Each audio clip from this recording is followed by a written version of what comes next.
For us, we understand the hadith of the Prophet ﷺ where he says, what you give, Allah only continues to increase it and it doesn't decrease your wealth. So for us, immediately, because the Prophet ﷺ said it, it's true. Right? We don't require to understand beyond that. Emaan Relief was established on a beach in Zanzibar. Okay, that's interesting. If anyone says to me, where would the charity be established? The last thing I would ever expect someone to say, a beach.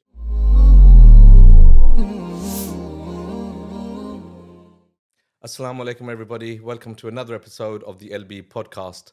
Today, my guest is a special one. He's not a boxer, not a promoter or manager. In fact, he hasn't got anything much to do with boxing at all, but a real special guy. Throughout his work in the charity sector, he's done so much to change the lives of many around the world. And I'm delighted to welcome the CEO of Emaan Relief to our podcast.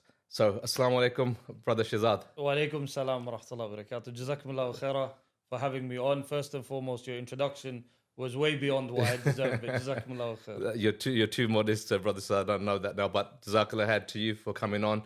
Delighted to have you here. I think we get straight into it, Shahzad, if that's okay. So, just first of all, just tell us a bit about yourself, where you're from in the UK, how you got into the charity sector. Sure, excellent. So, born and raised in North London. Alhamdulillah, spent most of my youth in North London. Did travel out a little bit for some studies. I went over to Egypt for a period of time. Completed my degree, my master's, and then went over to the Middle East for work. So I worked out in Saudi Arabia, worked out in Oman, and then came back to the UK. Alhamdulillah, started a little bit of charity work, and we're now in this position, and the charity's all been growing and developing. Wow, so similar to myself in many respects, given Middle East sounds like second home. Yep. Tell me, when you went to Egypt, was that to learn Arabic? Because a lot of brothers go to learn Arabic. Yeah, absolutely. So the initial journey to Egypt was Quran and Arabic. That lasted just under a year, give or take. تقلم عربية? Sure, but enough to just communicate and get by. But to be honest, I didn't do as well as I would have hoped. You and me both. If I'm to be honest. Excellent. So that was Egypt, and Riyadh was work or? Riyadh was work. So I was then teaching at university in Riyadh. For 3 years, I taught at King Saud University. Okay. I was teaching on the foundation year program there as an English teacher. Right. Then the same when I moved over to Oman, I then moved over to Oman Tourism College. Then I was there for a year teaching there as well. Okay. And then after that sort of 4-year stint, I came back to the UK. Okay. And then tell me, obviously you got into the charity sector. Was that something you always wanted to get into? Well, how did that come about? Because, mashallah, with the studies, the masters and everything you've been doing, it's sort of, you jumped into charity. A change of profession. How did that from teaching to charity? Yeah, so I think when you consider a change of profession, right, you sort of think about it from a perspective of going from something you've never done to something you're now newly going to do. But when it comes to sort of charitable efforts, for Muslims, it's ingrained in us from very young, right? Yeah. Maybe not within a formal setting and now you work for a charity and these type of things, but in terms of helping your fellow brother or helping other people, it's something that's ingrained really young. So for me, it was an easy transition in that way. Okay. But the way it sort of came about was always quite interesting. Emaan Relief was established on a beach in Zanzibar. Okay, that's interesting. If anyone says to me, where would the charity be established? The last thing I would ever expect someone to say, a beach. And then when you say Zanzibar, that just tops it off. Yeah, so it's a bit of an interesting story. So when I lived out in Saudi Arabia, alhamdulillah, the university that I used to teach at, there was a lot of foreign expat teachers at that university. Okay. And we were all blocked into different offices together. Now, the office that I was in, mashallah, there was a good group of brothers who every so often would want to build a few wells, build a masjid, and would just sort of go around from each other and, raise a little bit of money. There was nothing formal about it. A few of the brothers say, okay, guys, I've got an idea to build a well here. It costs this much money. Who can put what into the kitty? So we did that for some time. And alhamdulillah, that was something that was sort of regular, and the brothers continued to do it. Whilst also being in Saudi, we used to travel quite often together. Okay. So we would sort of travel to different places. Right. And one of the places we ended up was Tanzania. Okay. So a group of us went over to Tanzania. Alhamdulillah, we were fortunate to be able to do the safari and do all of that side of things. But then in addition, we decided that we wanted to spend some time in Zanzibar. So if you imagine 6-7 brothers in Zanzibar with 10 days. Yeah. After 3 days of sitting on the beach, everyone's bored, right? Yeah, what are you going to do? Everyone's thinking, what are we going to do? We can't just sit on the beach and play beach football every day. There must be something more. So at that point, us as expats and us all being teachers, we thought, why don't we go to one of the orphanages and we'll teach English for a day? A little bit of a vanity project, if I'm to be honest. It was sort of more for us than it was for the kids type of thing. So we got in touch with a charity here in the UK, and we sort of said to them, listen, do you have any orphanages in Zanzibar that we can go and teach? And the person we got in touch with is a good friend of mine. And he sort of said to me, he said, look, teaching them for a day, okay, they're going to benefit a little bit.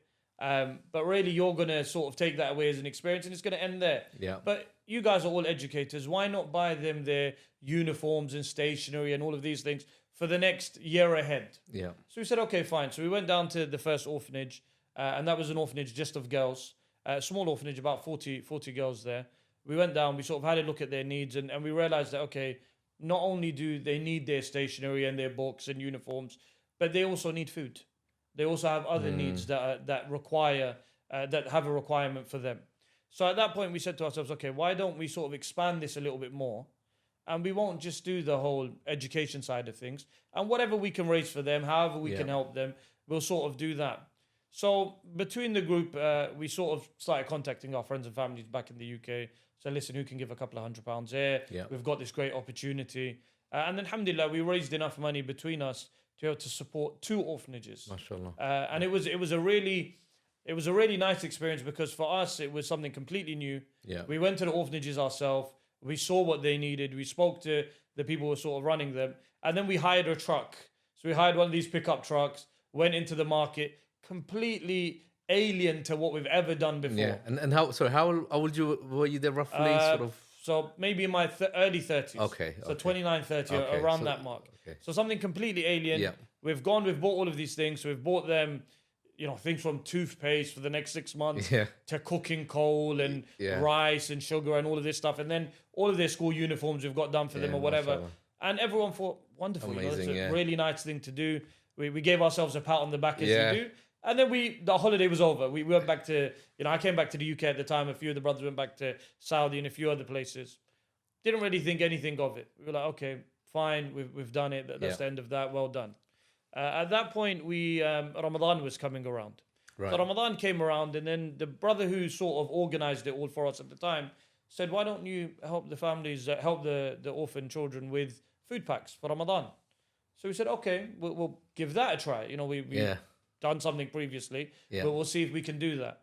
Alhamdulillah, at that point, we raised enough to help 6 orphanages. Wow, So it was like, okay, now it's growing a little Yeah. bit. What should we continue doing? Again, we didn't really pay much mind to it. Right. It was like, well So done, this was guys. all relatively unstructured, not formalized, Completely just a bunch of unstructured. brothers just trying to do some good. Absolutely, Wow. completely unstructured. No real focus to it other Yeah. than, all right, we're going to help a Yeah. few orphanages and that's it. So we did that. And then Ramadan was coming to a close. Everyone went away and we were fundraising for our favorite charities or whatever who we work with. So a few brothers were fundraising for this place. I was fundraising for that place. And then about 2 months after Ramadan, the main founder, the brother who put together Emaan Relief as a whole, he called the group back in a group chat. He was like, guys, are you aware over Ramadan, just between everyone, you raised X amount of money for different causes? Should we set up a charity? Okay. And that was sort of the inception of it. Yeah. And then we went through this entire process of sort of sitting down with other charities to try and learn. Do we want to? Is this something we even have a desire for? It's a lot of responsibility as well, right? exactly. Once you do it in a more structured way. Yeah, and what type of charity do you want to be? Yeah. Do you want to be an organization that works with orphan care in particular? Do you want to be an organization that does Sadaqah Jariyah work? Yeah. Do you want to be an organization that's going to work in emergency and disaster relief situations? So we went through, alhamdulillah, we were fortunate. We had good brothers who have worked at other organizations who sort of sat with us and gave us time. And we went through all of these different workshops. So as you can imagine, teachers or whatever, so in our brain, we're already quite structured on how we want to learn stuff. So we were trying to learn the process, right, of what we want to do. And then a couple of months after that, we decided, okay, we'll register as an organization. So now, alhamdulillah, we're 4 years in. Right. Within these 4 years, through the bounty of Allah subhanahu wa ta'ala, we've worked in almost 20 countries. We have close to maybe 500,000 beneficiaries who have benefited from all of the work that we've done in different places. And In 4 years. 4 years. Wow, subhanallah. And we do almost amazing. everything from your Sadaqah Jariyah work, building wells and masjids and orphanages, all the way through to your disaster relief. Like we've now got some work happening in Pakistan for the current floods, as well as sort of your long-term your long-term educational support with building schools and these type of things. So we sort of do everything across the board. We are sort of focusing a little bit more in a few countries than we are in all 20 countries. But we're slowly growing and developing and moving in that direction. Yeah, no, there's brilliant. Mashallah, there's a lot covered. Then, if I may, I just want to touch upon a few things and maybe take a step back. So, I think the first thing for me, you sort of talked about how in Islam, we're almost born to want to give and help. I think that's innate in not only Muslims, but maybe most humans as well, right? To be fair, but certainly in Islam, we're always encouraged. And I remember, whether it's the Imam or our parents always saying, give, even if it's a bit from pocket money or whatever, because, your rizq isn't lessened, it multiplies, you get more. And I'll be honest with you, as a kid, when you're young and you've got like £20 and someone saying, give £2 of it, and you're like, and you'll get more, you're like thinking, how does that work? But it would be really helpful if, just for myself personally, first and foremost, just to sort of hear from you that sort of concept and a bit more, elaborate on that. So how does giving from an Islamic perspective actually increase your rizq? Where I give 100 and from a layman's perspective, I've lost £100, I've given up. How does this, we hear it all the time, your rizq is increased, you'll get more, you'll get double back, triple back, more back. What's that sort of understanding behind that? It's really interesting, that question, right? Because I've listened to people explain the answer to this in a completely secular perspective, as well as us when we look at it as a Islamic concept, right? For us, we understand the hadith of the Prophet ﷺ where he says, what you give, Allah only continues to increase it, and it doesn't decrease your wealth. So for us, immediately, because the Prophet ﷺ said it's true, right? We don't require to understand beyond that. But then when you sort of start to consider, okay, where do you actually see that in life? How does it actually work? And I actually came across this yesterday. I was listening to this guy, completely secular, non-Muslim guy, and he was saying for every dollar that people give in charity, they end up recuperating $1.6. It was like a study that he's done. Not Muslim? Non-Muslim. Okay. It was a study that he was done, and he was trying to look at why is that? And for him, he was still trying to deny the existence of God in the process of it, right? So for him, he came back and he said, because those people become problem solvers. And when you become a problem solver, you become better, more effective and efficient in different elements of your life. Okay. So for him, it transfers over to you now being able to do better for yourself. Of course, he's finding any way to get to that position to deny God, right? But for us, we have that understanding that for us to help other people and to give from what Allah has given to us, and even the wealth that Allah gave to us to begin with, isn't wealth that we own. The wealth that Allah gave to us is an amana. It's a trust from Allah upon us to see what we do with it. And then once we share that wealth with others, we know that it's Allah who gives it back to us. So for us, it's very easy to understand that the one who gave it to you to begin with is the one who increases it. Because when you look at it from yourself and you think, okay, I've made £100 and I'm giving it away, how am I now going to make £150? You start to think about, okay, I've got to make this money. But when you think about, I didn't make this 100 to begin with, Allah gave it to me. It was written for me, and Allah gave it to me through whatever means that I'd done to get it.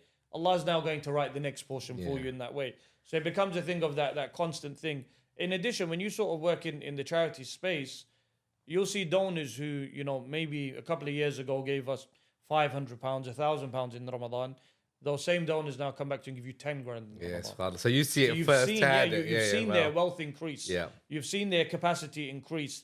And you see it multiple times. It's not like you see it from one person. I've got a whole list of donors who I know, okay, next Ramadan, I know what they gave me last Ramadan. I know it's going to be more next Ramadan because that's the pattern that we've seen, because Allah is truthful to His word. So this is what it is. So I think for us, having the capacity to give, knowing that we didn't create what we gave to begin with, and Allah is going to just replenish it and give more, makes it easy for us to give. And I think I read a stat somewhere where they talk about Muslims giving 4 times as much. I think it is more than the average person in the UK. So it's that sort of mindset, isn't it? That you're going to give, you're going to get more back. Whether in this life or the next. So it's a win-win either way, For us, for Muslims, we're in a very unique position. For Muslims, the hadith of the Prophet ﷺ where he tells us that this ummah is one body. For Muslims, we have a collective understanding of responsibility. Whereas when you sort of look at other people or other lifestyles, everyone is very individualistic. So for everyone, it becomes, okay, how do I take care of myself and my own needs and my family's needs, and that's it. Whereas for us as Muslims, it's continuous that our responsibility doesn't end at my household. Yeah. My responsibility doesn't end at my wife and children.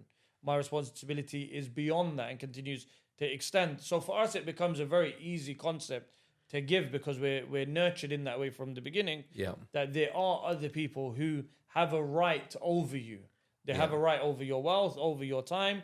Why? Because the membership to the Ummah of the Prophet ﷺ isn't a free membership.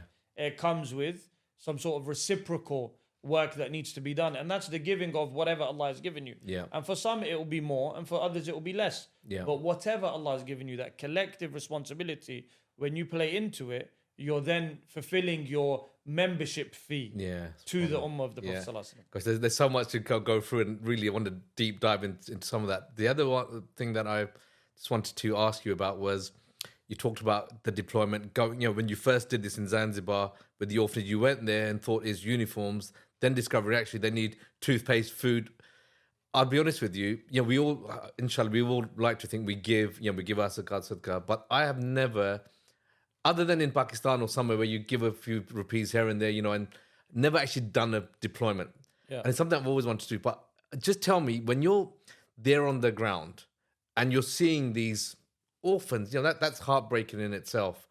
But you see them, and in your mindset, they need uniforms. But when you discover, actually, it's uniforms, but there's a whole lot of other stuff as well. Yeah. Just tell me that sort of realization and the impact that has on you as an individual when you firsthand see this orphanage, see these small kids, without parents, struggling. From a personal, emotional side, I can't understand. There's two things that come to mind immediately. The first thing, when you consider the hadith of the Prophet ﷺ, when he talks about if you want to soften your heart, run your hand over the head of an orphan. You sometimes think, okay, how is the physical act of me running my hand over the head of an orphan going to soften my heart? It's just a physical act. There's nothing attached to it. It softens your heart because you now learn about the life of this orphan, because you spend that time with that orphan to speak to them, to go through what their life's like, to go through their circumstances, to go through their needs, to go through to understand not only their physical needs, but also their emotional needs. Especially when it comes to orphans, you'll be in a position where you'll end up in refugee camps or in particular places, and these orphans just cling to you. And most of the times they cling to you because they don't have a father, right, who is able to give them some of that emotion or some of that support that they require from a man. Because there's only so much emotional support they can take in from their mothers, right? And mothers, mashallah, do a tremendous amount with regards to supporting these children, but they also sometimes want the security of a father. So you'll see these kids and they'll hover around you and they'll sit with you and they want to be around you this entire time. And you start to realize, subhanAllah, Allah subhanahu wa ta'ala put you in a position where even if it's just for a couple of minutes, you get to give them a bit of security. You get to give them a little bit of support. And then from there, it turns into, okay, and what else? Okay, I'm going to be here for the next hour. I can be here. I can understand your needs. And then after that, can I go and fulfill them for you long term? Why? Because when I think about my life, alhamdulillah, Allah subhanahu wa ta'ala has blessed me with children. And when I think about if I leave this earth tomorrow, my children are going to require some sort of support. Now, alhamdulillah, they're fortunate where they've got uncles and they've got relatives who can provide that to them. But what if they didn't? And Allah chooses whose circumstances are what, right? We don't choose our circumstances to be in a particular way. If we did, there wouldn't be any poverty, but Allah chooses. So if Allah has chosen you to be in a position where you can support and give more, or you can be in a position where you can give not just from your wealth, but from your time, then you give from what you have, right?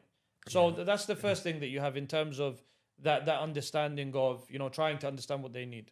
The second thing, when you go on these deployments and you're in these different countries, you realize that us as an ummah, we're so fragmented and we're so broken that we live in this bubble, especially us in the Western world, right?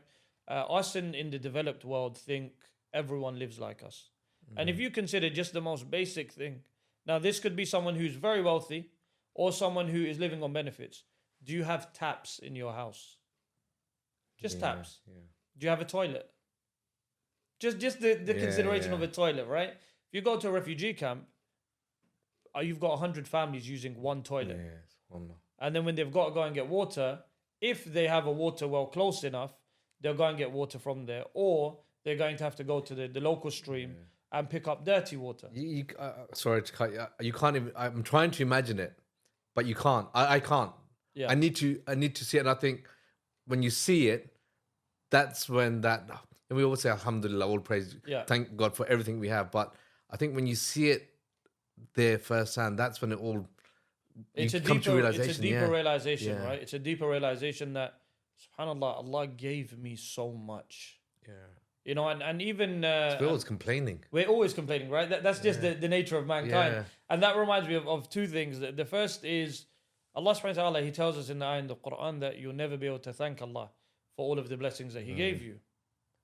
And we think, why?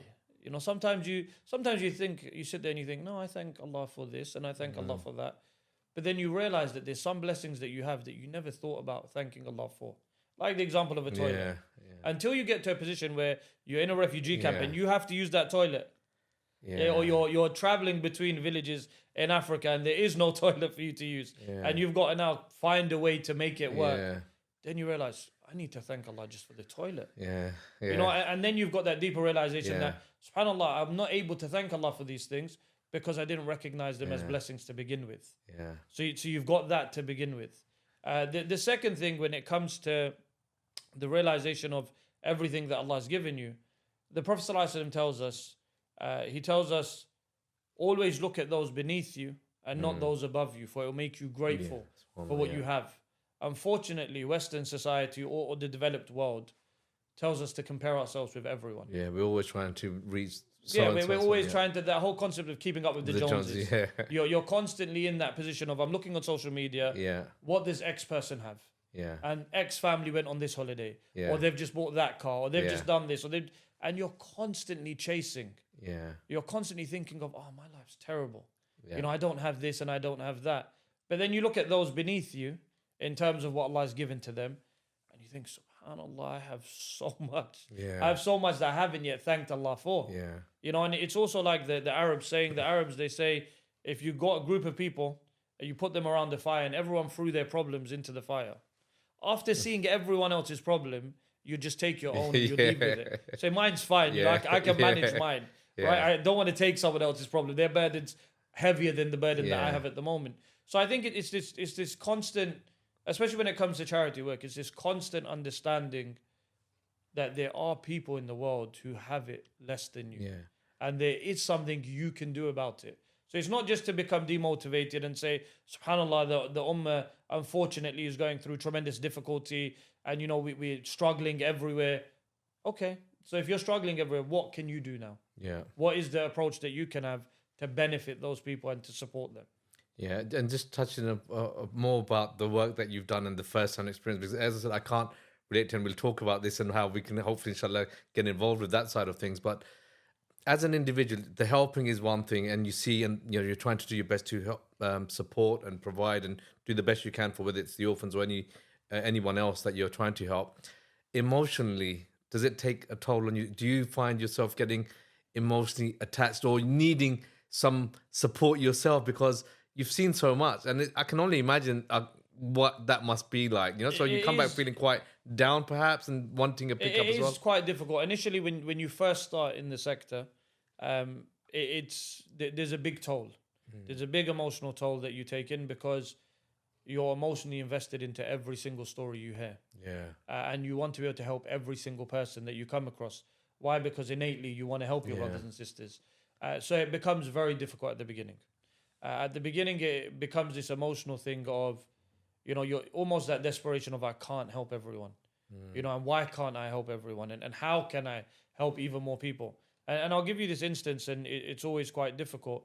One of the years we traveled out to Lebanon in the winter. We had a winter appeal, and Lebanon was going through the worst storms it had had in a decade.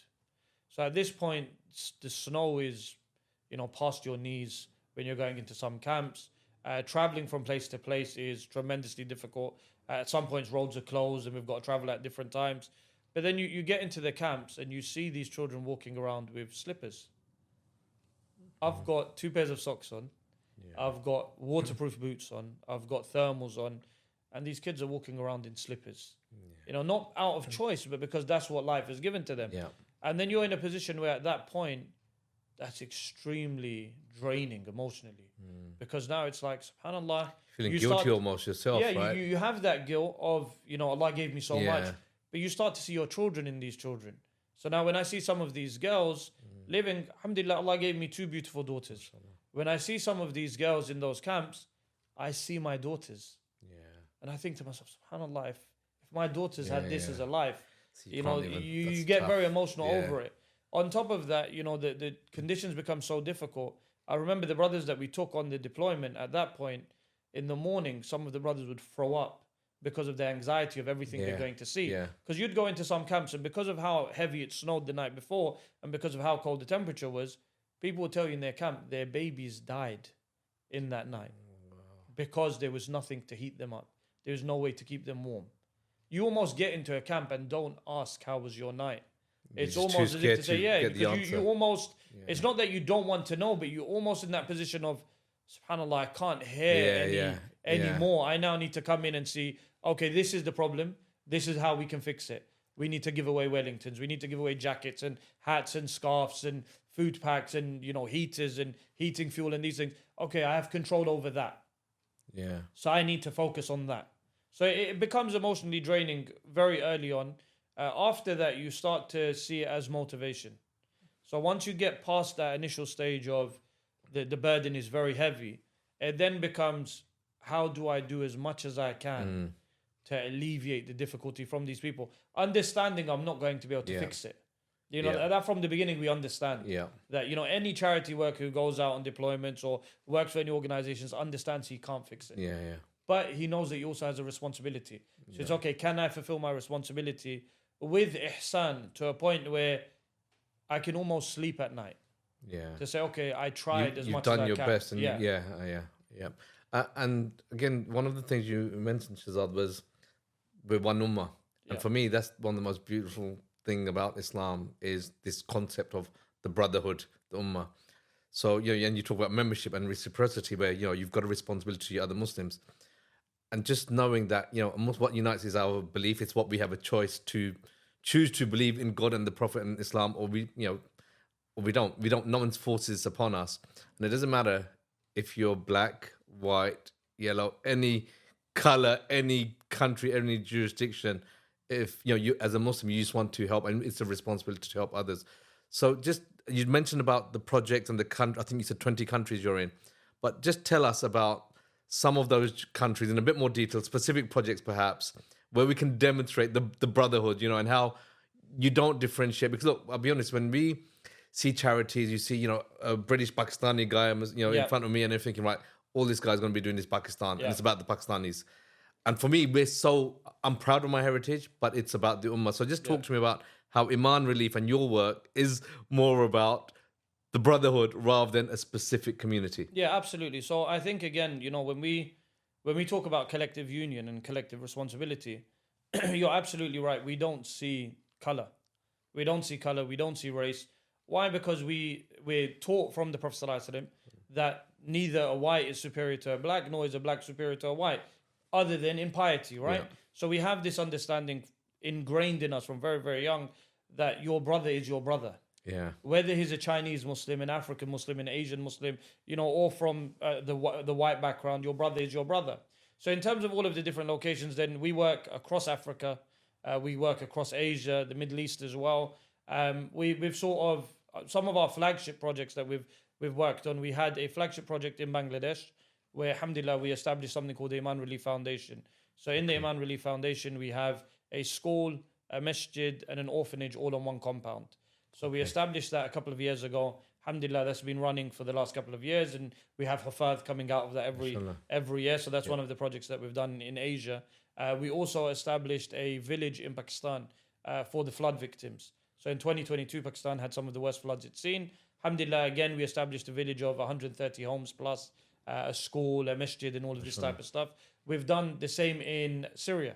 So we've established 2 villages in Syria previously. We're currently working on plans for a big village in Africa. So we're really close to finalizing, and we're hoping, inshallah, 2025, we'll see the completion of that project as well, inshallah. And again, it's that whole concept of not only building a place where, they're going to be able to worship Allah subhanahu wa ta'ala, but a place where they're going to get a masjid for that. They're going to get a school so that they can educate themselves and be able to live sustainable long-term lives, and then also to lift them out of the poverty of the homes that they live in, and to give them homes that are worthy to call homes. Because if you go to Africa, a lot of Africa itself, you'll see people live in straw huts, and you couldn't imagine living in a straw hut. You absolutely couldn't imagine. It's like living in a tent. It's exactly the same as living in a tent, just the materials are different, right? So we sort of work across all of those regions in that way.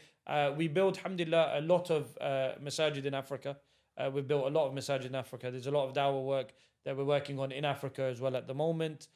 We also, of course, build masajid in Asia as well. And then sort of the Middle East work that we've been doing quite heavily. So whether it's in Lebanon, Syria, and in Palestine as well, is all of the disaster relief and emergency relief work. Right. So we've now been working in Palestine since inception, so for the last 4 years. But over the last sort of 10, 11 months, alhamdulillah, we have regular distributions happening in Gaza.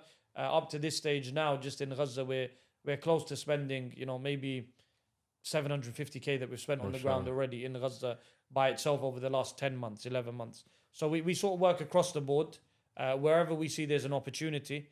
We were just actually in Africa. We were in Niger less than 6 weeks ago. And Niger is the single poorest Muslim country in the world. Wow. And then when you talk about, do people even know where Niger is or why it's in that situation? And the fact that Niger is actually in desperate need of Muslim support, but there aren't organizations working there. If we look at charities, there's maybe, from the top of my head, I know 3 organizations that work in Niger.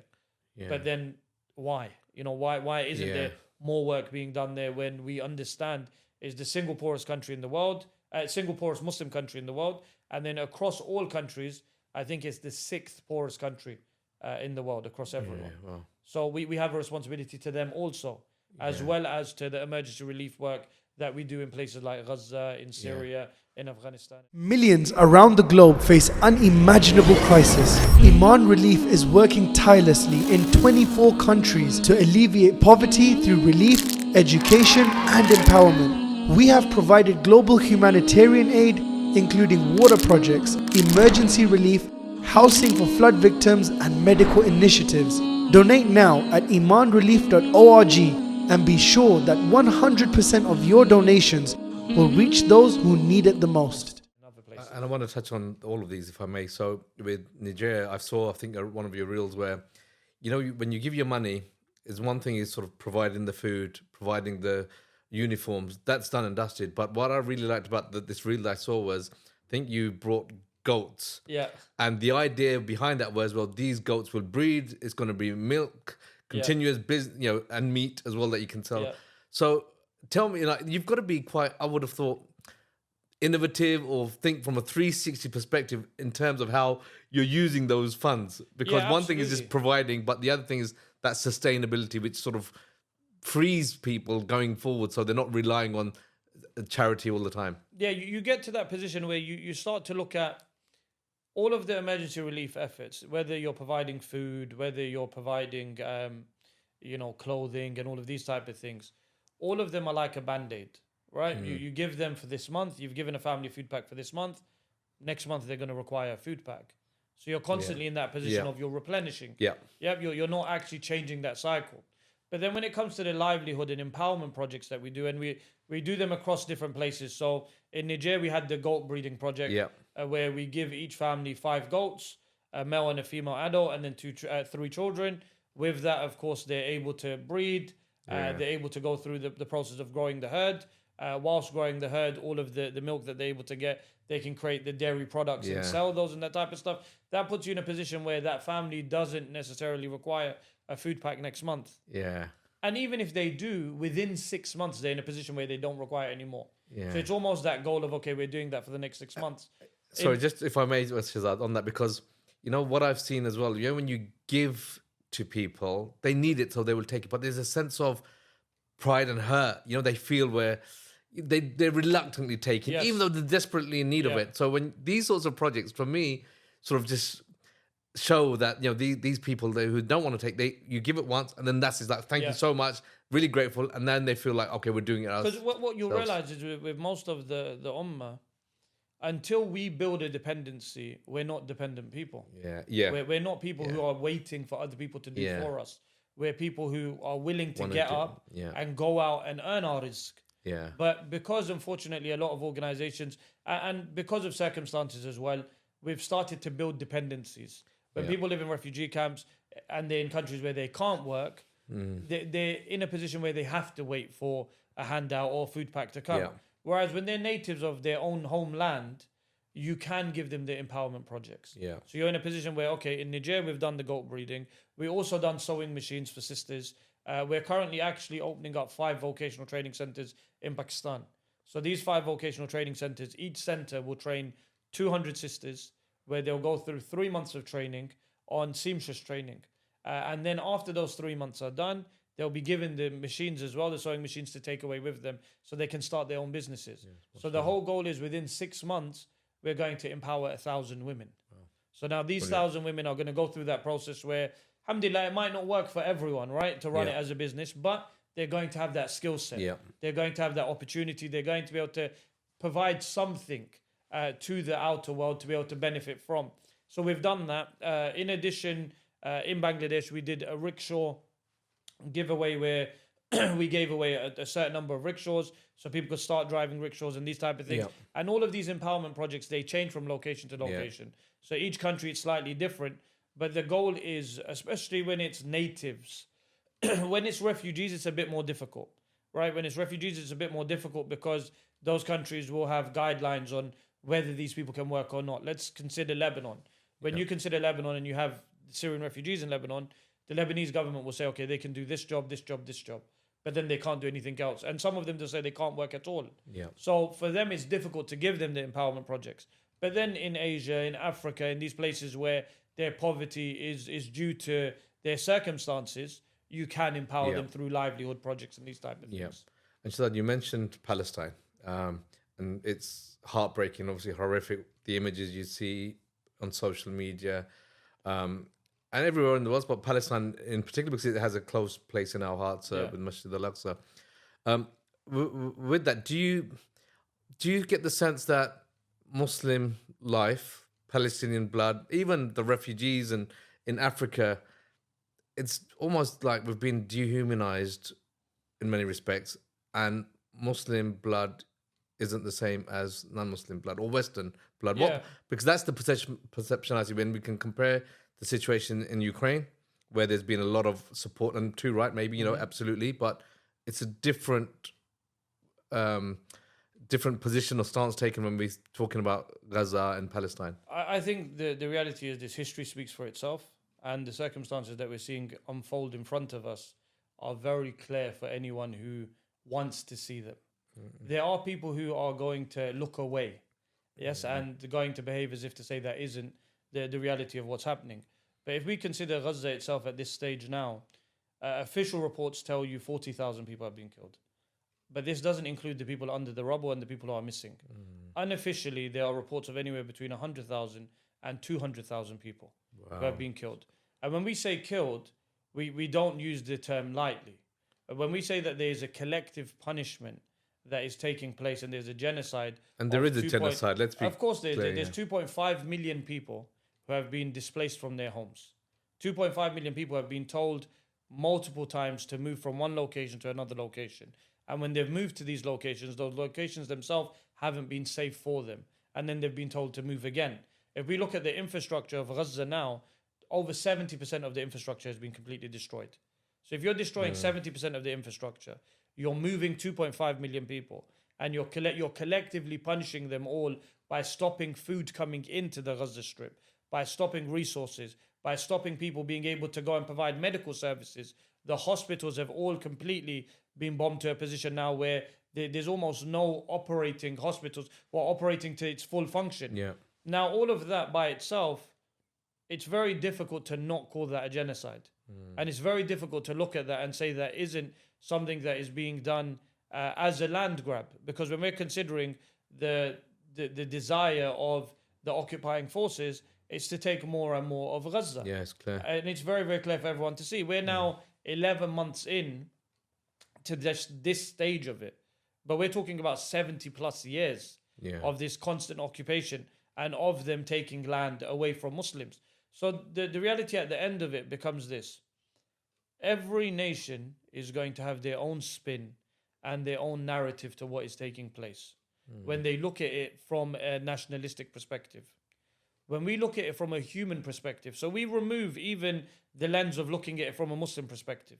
We look at it just as humans. Why? Because there are lots of people from across the board, non-Muslims included, who have been very vocal about their support for Gaza and for the situations that are taking place in Palestine. So it's a human issue, not just a religious issue. When we look at it across the board, the reality is the whole world is seeing it as a genocide. The whole world is seeing it as an occupying force with their foot on the neck of people who don't have the capacity to support or defend themselves, because they're claiming there's a small group of people amongst them who are a threat. Now, the reality is, for that small group of people, for you to collectively punish 2 million people is unacceptable. So the Western media will have its own take on it and they'll have their own narrative. But the reality is we want to start to look at it from a human lens. Nowhere in the world would you accept over a 10-month period or 11-month period for there to be a death casualty of between 40,000 people to 200,000 people. Anywhere else in the world, in the Western world, we've seen, again, Ukraine as an example where, again, atrocities there get highlighted, make the front pages, outcries. But in Palestine, it's like, it's just ignored. Everyone's turning a blind eye. Absolutely. I say everyone, people are turning a blind eye, but I think you correctly said, I think the majority now have woken up and seen that actually they're on the right side of history and are going to make their voices heard now. On top of that, when you consider 50% of Palestine is under 50% of Palestinians in the Gaza Strip are under the age of 16. Wow. You're killing children. Yeah. That's the reality of it. Whether you like to be called out on it or not, the reality is children are being murdered every day. They're now saying, the official stats are now saying every 9 minutes a child dies in Gaza. Every 9 minutes. By the end of this podcast, depending on how long we go, between 5 to 10 children would have died in Gaza. If we then talk about the highest concentration of amputees, child amputees anywhere in the world, it's in Gaza. The highest concentration. Now, I want you to consider for a moment, some of the images that come out of Gaza are so horrific that you try to reason with yourself on how can this actually happen, on Earth. How can this actually take place? I want you to consider now, people are going into morgues where their children's bodies have been dismembered so badly that the person is asking them, how old is your child?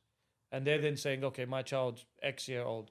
Okay, for a 9 years old child, the body weight should be this amount. Here are remains of this many kilos. Go and bury this as if it's your son. You can't understand what that is. You can't understand how that is acceptable for that to take place. If you then consider the massacres that are taking place when aid is being dropped into Gaza. We had the massacres that took place when flour was dropped into Gaza. Flour was dropped into Gaza, and that same location where the aid was allowed to be dropped in, immediately after it was dropped in, it was bombed. Now, this is a continuous, purposeful and meaningful approach that is being taken by the occupying forces. And the reality is a lot of people are shy to speak on this subject. Many are not, alhamdulillah.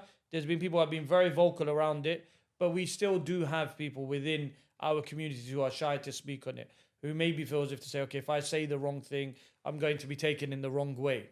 And there is that, because there is a lot of scaremongering around where people are saying, okay, for you to have a position on this, you're going to be anti-Semitic, all your accounts are going to be closed down. And we're very, very clear on the fact that our issue with this is the massacring of women and children. Our issue on this is the fact that the sanctity of human life is being taken away. Our issue on this isn't a discussion between, whether the Jews should have a homeland or the Palestinians should have a homeland. Our issue here is you're murdering people on a daily basis. Children, babies. Children, women and children who don't deserve for their lives to be ended in this way. At the same time, for Muslims, when we sort of switch away from that lens of looking at it in human light, and then we sort of look at it from a more spiritual Islamic light, the reality is we understand that that Jerusalem itself is the third most sanctified land for Muslims. And we understand that those who remain in Jerusalem and support the cause in that way continue to be amongst the people Allah is going to elevate. Now, these women and children, if you consider, they're staying there saying, this is our homeland. And we are willing to die for this land. Why? Not because they're saying we want to go and kill other people, because they're saying the sanctity of this land is so high that we're willing that our blood is spilt for it. If you look at the women of Gaza, and it's very interesting, you never see this phenomenon anywhere else in the world. If you look at the women of Gaza whose children have been murdered, I hear women in Gaza make the same du'as to Allah, saying to Allah, continue to take from our children. Continue, we're happy to sacrifice them. Why? Because for us, the sanctity of this land is that important. So for us, we understand, alhamdulillah, the Muslims are going through tremendous difficulty. But this isn't a difficulty that isn't going to be rewarded. This isn't a difficulty that when we look at it in a spiritual lens for the next life, that they are now sacrificing their lives for Allah subhanahu wa ta'ala by staying in those lands. A lot of them can't come out anyway.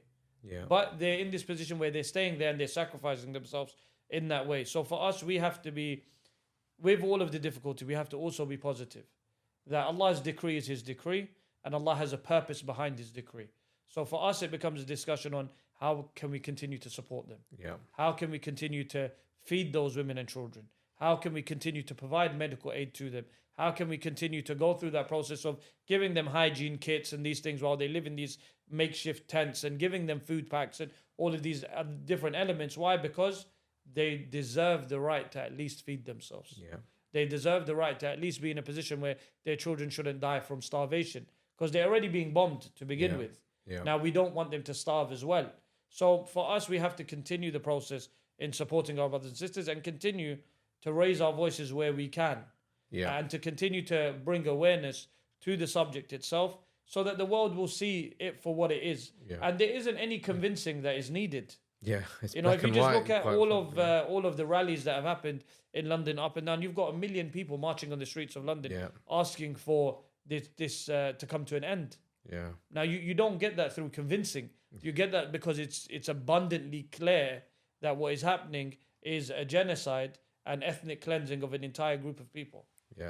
And just on that, in terms of the support and what we can do, I think first and foremost, we say the dua is the weapon of the believer. So, at the very least, we need to be praying for our brothers and sisters in Palestine and everywhere else.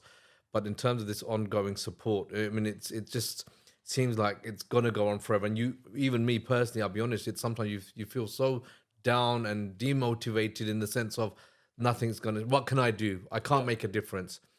Yes, we make dua and we know from dua lots can change and Allah can, in His bounty can do anything He wants as quickly as He wants.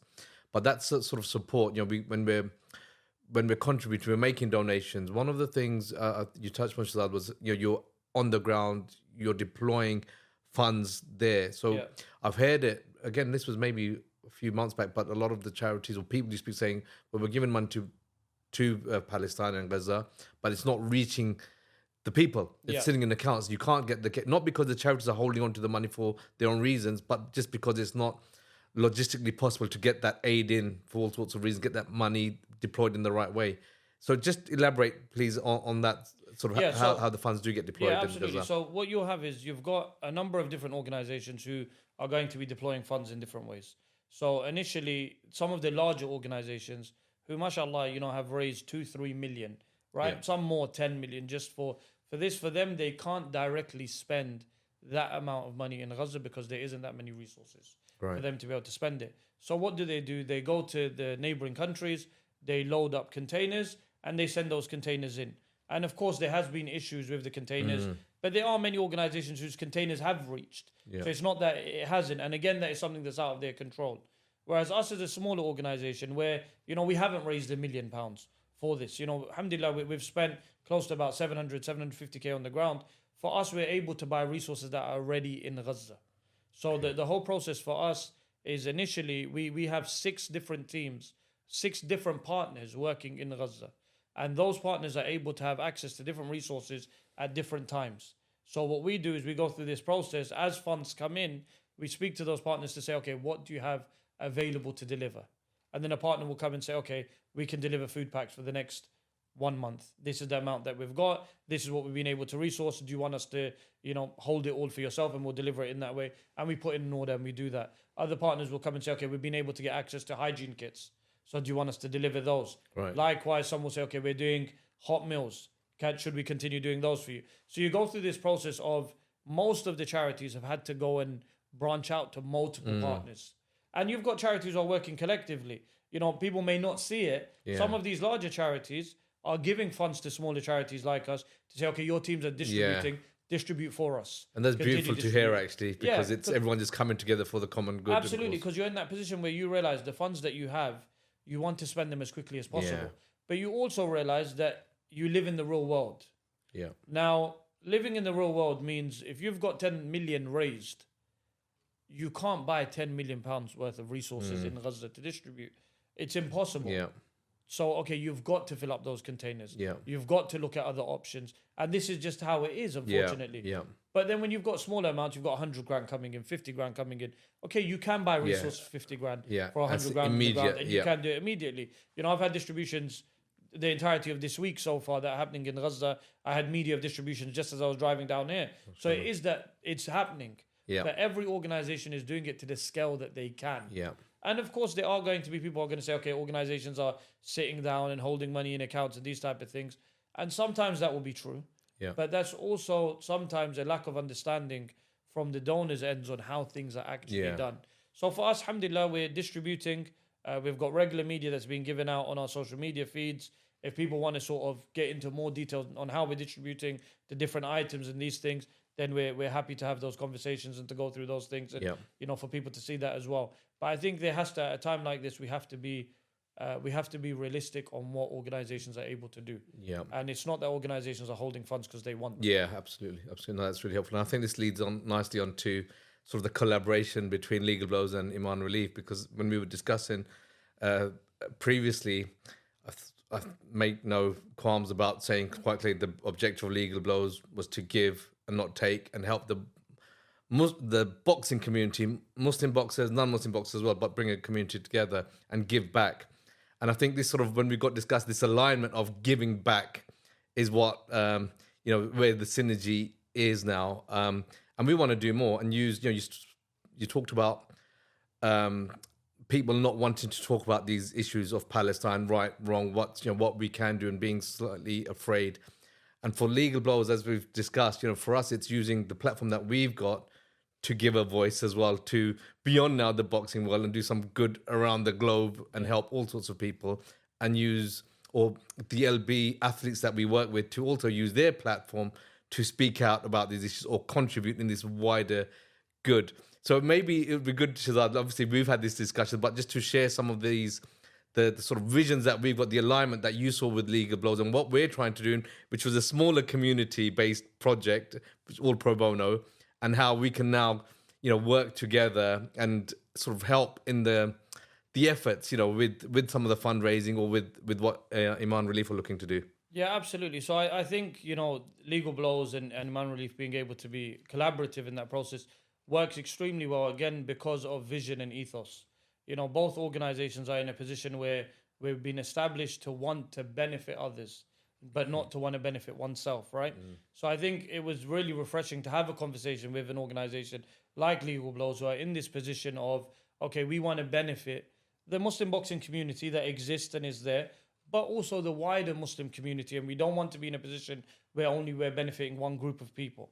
So for us, it was really refreshing to see that and to be in a position where, okay, mashallah, for the platform that's available, for the people that you guys are already working with and the relationships that you've already garnered, that you now want to be in a position where, okay, how can this benefit the wider Muslim community? So for us, it was a really easy conversation to have, right? So for us, it was that entire discussion of, okay, we are moving forward our charitable efforts in as many different places as possible where the need is.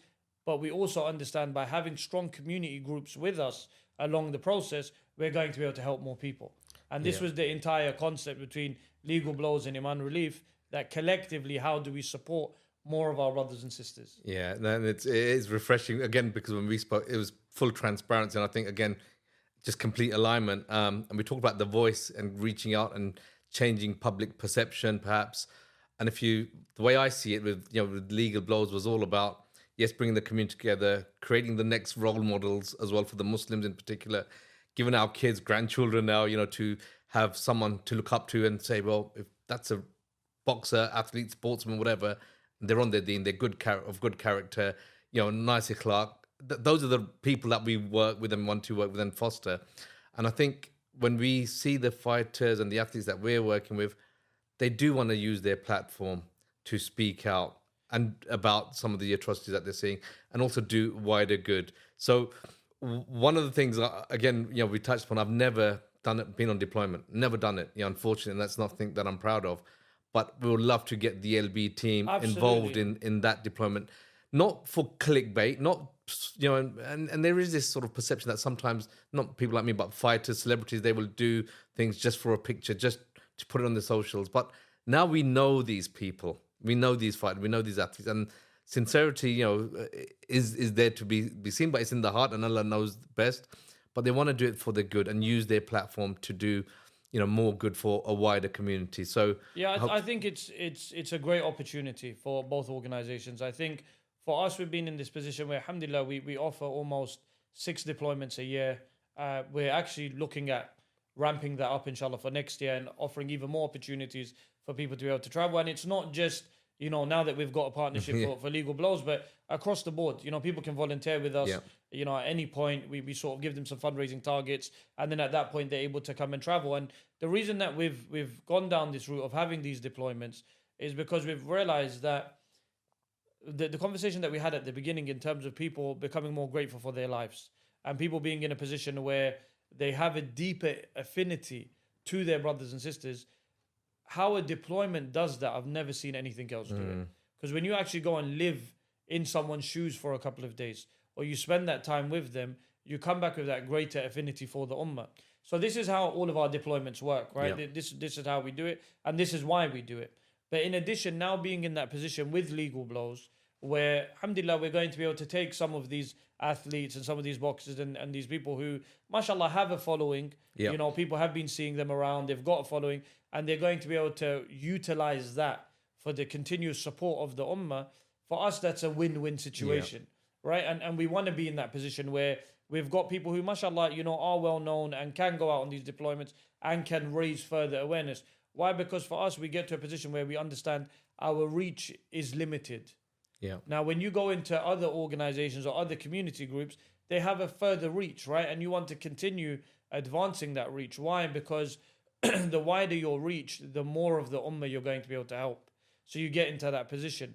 I think that the second thing as well that we really liked about Legal Blows was the understanding that Legal Blows is providing a service for a community that exists. We have Muslim boxers. Yeah. There is this discussion where, and I know that might sound strange, why is he saying that? It's because sometimes when it comes to the Muslim community, some of these athletes are sometimes pushed to the side and not recognized for the good that they do as well, alongside the sport, because we understand, okay, boxing to some extent has some elements that, some of the mashayikh may say are haram and it's not allowed.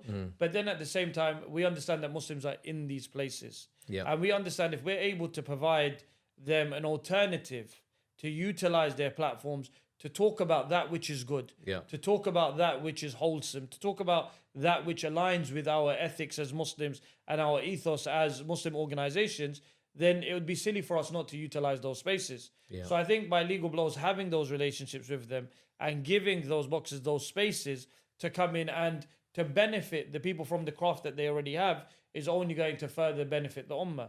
And I was saying this to another brother because there's another organization where we're working with on something different, that it's very nice to see Muslims pioneering, and at the front of different fields. Now, it might be sports, it might be charity, it might be deen, it might be whatever it is, but it's nice to see that we are having representation in these places and representation on our terms. Yeah. Not representation where, okay, you have to go to this boxing event now and the event is going to be full of things that are not acceptable. Yeah. But instead, Legal Blows is going to be able to put together these events where you're coming to an event that is for Muslims, that is safeguarding their deen at the same time. Why? Because it's an event that runs with our ethics and our morals. So for us, it was an easy conversation to have, and I think that there's lots of wonderful things, inshallah, that will be able to come through the union of the two organizations. Yeah, definitely. One of the things I'm really looking forward to is some of these events that we will be putting together, which Emaan Relief will be our charity partner for.